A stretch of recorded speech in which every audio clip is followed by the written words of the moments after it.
Premier producteur de biodiesel dans le monde, l'Union européenne a cherché à développer cette stratégie en faveur des biocarburants, non seulement pour limiter les émissions de gaz à effet de serre, mais aussi pour diminuer les importations de combustibles fossiles. Cela a été l'occasion de trouver de nouveaux débouchés, notamment pour les agriculteurs européens. Mais cette stratégie ne bénéficie plus aujourd'hui d'une vision de long terme. Cela pénalise sérieusement tous ceux qui ont investi dans ce domaine depuis des années. Le besoin de visibilité du secteur est grand, surtout lorsque des investissements considérables sont en jeu. Investors need stability.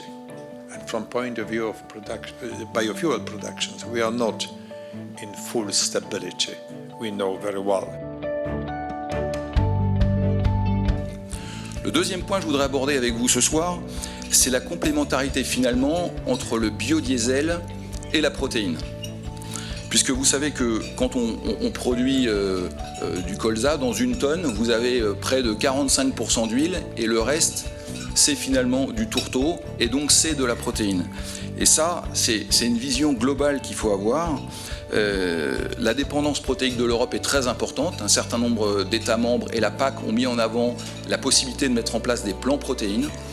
Et donc finalement, derrière le biodiesel, il faut aussi évidemment voir la question de la protéine. Si on ne voit que la question de l'huile, finalement, on oublie presque la moitié du problème. Il faut dire aussi que finalement, ce biocarburant, il est quelque part made in Europe et on est dans un espace ouvert. Mais finalement, quand on voit aujourd'hui la place du palme, moi je suis plutôt fier, même très fier, d'être producteur d'un produit européen qui apporte un certain nombre de solutions, j'en ai déjà parlé, à la fois sur la filière biocarburant, mais aussi sur les protéines. Policies that stimulate innovation are critical. And policies that are stable and transparent, I think, will produce the best outcomes. There is no one right number for indirect land use change for a given fuel. There can't be a right, perfect number. So in cases like that, good process, is at least as important as some of the measurements that are made, if not more important. C'est que les biocarburants produits à partir de matières premières agricoles européennes, ça a donné clairement, et c'est démontré, une augmentation de la production agricole et d'une rentabilité en améliorant une rentabilité.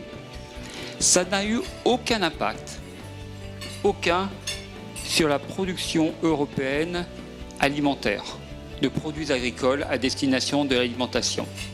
Au contraire, la production européenne à destination de l'alimentaire a continué à augmenter. Stefan and Yves have demonstrated that iLook is not an exact science. You cannot measure it. Two different scientists, when they measure it, they will not come up with the same answer. It is not a direct science. And therefore, you cannot realistically establish a policy that depends on an unstable calculation like that, where depending on this study it'll be one thing, depending on another study it'll be another thing. And I have to say, the figures in the United States confirm that, because the first study said it was that, and now we have new studies that say it's another thing. So it's a moving target. And to base your regulation on something that's a moving target like that, I think begs for problems to arise. I think there is still space for biodiesel in European level also, but we as politicians, I think we should have very technology neutral approach. So we shouldn't choose the fuels. I think we should set the targets that we want to cut emissions. It's very important that we do it in transport sector, but then it's better that the industry will find out what is the best and most effective way to do it. But again, if we take direct greenhouse gas emissions and we take rapeseed, which is the dominant feedstock for biodiesel in Europe, rapeseed achieves a direct greenhouse gas saving of in excess of 60%. So on a direct basis, there is no question that rapeseed biodiesel is a better sustainable alternative to petroleum diesel. And what has complicated the debate is ILUC. And I think, as has been demonstrated tonight, ILUC is an extremely complex subject, which probably very few people in this room fully understand. And we're trying to make policy decisions based on perceptions and narratives about ILUC, which are, at the very least, questionable. You know that if we phase out biofuel, there will be no further ton available for world markets to consume. I hope you know that. Because what will happen is we will just phase out the additional volumes that have been produced to supply the biofuels market in Europe. Okay. Luckily, a number of organizations internationally are also recognizing this. We have seen IFPRI report recently acknowledging that both food fuel can help, can support each other.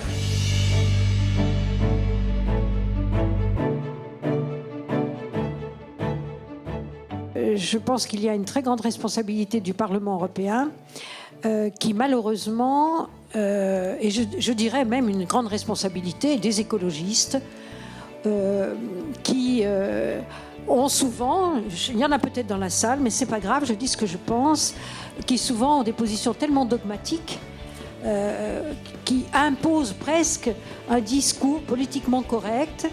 Et alors dans ce cas-là, ceux qui ne partagent pas ce discours ne sont peut-être pas assez courageux pour faire opposition à ce discours-là et